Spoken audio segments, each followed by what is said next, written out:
Sot kemi marrë një lajm shumë të mirë prej anës së Bashkimit Evropian, pra konfirmimin që Republikës së Kosovës janë hequr masat që i ishin vendosur padrejtisht në qershorin e vitit 2023.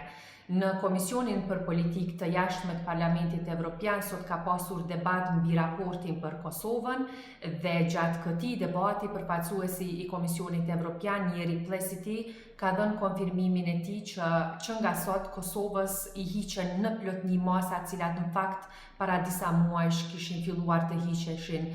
gradualisht. Pra që nga sot nuk do të ketë më bllokim të mjeteve financiare, të cilat Bashkimi Evropian ja dedikon qytetarëve të Republikës së Kosovës, dhe ky sigurisht që ka qenë një vendim i mirëpritur nga ana e institucioneve tona. E mira është që ne nuk kemi humbur asgjë nga këto mjete financiare, sepse ato kanë qenë të bllokuara për një periudhë caktuar kohore, dhe se qytetarët tonë do të përfitojnë tani e tutje, varësisht prej